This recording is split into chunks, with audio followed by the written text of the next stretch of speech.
The numbers don't lie, the videos don't lie. What our country experienced was a deliberate invasion at the behest of the previous administration. Their efforts could not have been possible without the non-governmental organizations who provided the federal government the ability to flood our country with people who brazenly cross our borders illegally. Simply put, under the Biden administration's open border policies, the government could only do so much to facilitate mass illegal immigration, welcome illegal aliens into the United States, and move them around the country. The Biden administration needed help, so they drove an estimated $6 billion to a conglomerate of 15 UN agencies and over 200 nonprofits, as recently calculated by the Center for Immigration Studies, to do the open borders work for them. In December of 22, we published the first of its kind study tracking the cell phone movement of illegal aliens through these organizations at the border. With only a small sample size of 30,000 devices, we found that these devices went to 431 congressional districts. That's nearly everywhere in the country.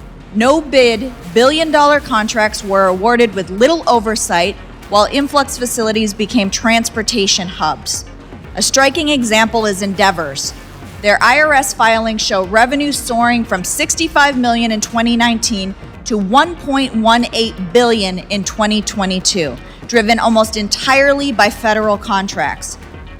Andrew Lorenzen-Strait, a former Biden transition official and ICE advisor, helped secure no-bid federal contracts for Endeavor's and was caught on camera calling the border crisis a boom for business. Andrew admits that the border crisis and the handling by the Biden administration has been a, quote, boom for business. Okay, yeah. We are going to send people to Texas and Florida, and we are going to change the landscape because that's who I'm taking care of. It's been a boom for my business. Really, it's been. Ms. Hopper,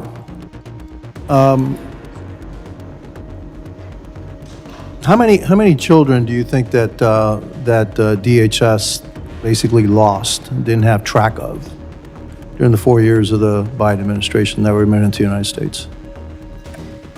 The reports vary, but as of the last number that we were made aware of was over 325,000 children that went unaccounted for. 325,000 children are not accounted for. Billions of U.S. taxpayer dollars aren't going to your roads, schools, or veterans. Instead, they're funding a massive network of NGOs working hand in hand with the Biden administration to settle illegal immigrants across America. This isn't charity, it's an invasion, and you're paying for it.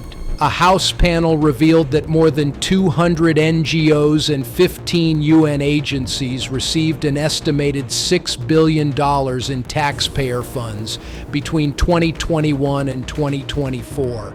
Instead of securing the border, the Biden administration turned Border Patrol into taxi drivers, ferrying illegal aliens to open borders groups.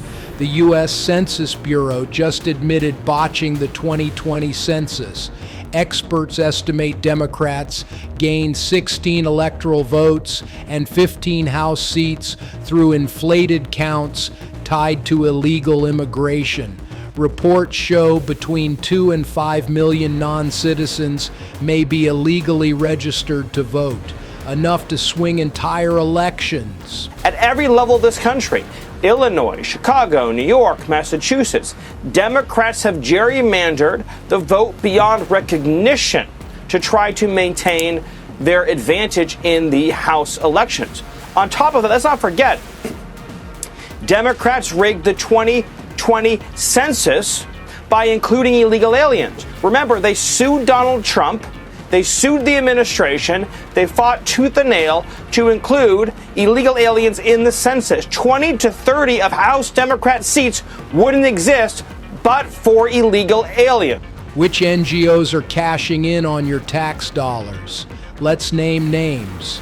Catholic Charities USA, $18.8 million in 2023, helped resettle 600,000 migrants. U.S. Conference of Catholic Bishops, $638 million since Biden took office. Catholic Relief Services, $700 million in 2024 alone. HIAS, $113 million in federal grants in fiscal year 2024. IRC, $411 million in 2024, over $831 million in total grants.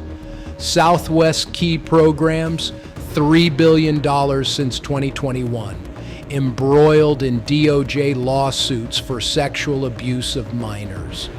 These aren't just charities, they're billion-dollar contractors, often caught in fraud and abuse scandals. From stolen millions at Catholic Charities affiliates to Southwest Key Programs accused of systemic child sexual abuse, taxpayers are funding organizations that betray both American citizens and the vulnerable migrants they claim to serve. For too long, Americans have been forced to fund their own national decline. It's time to ask, why are our leaders financing an invasion instead of protecting our borders? And how much longer will the American people pay the price? You made it this far, you're not here for headlines. You're here for what they're not telling you. Subscribe now, because next time we go deeper and truth has fangs.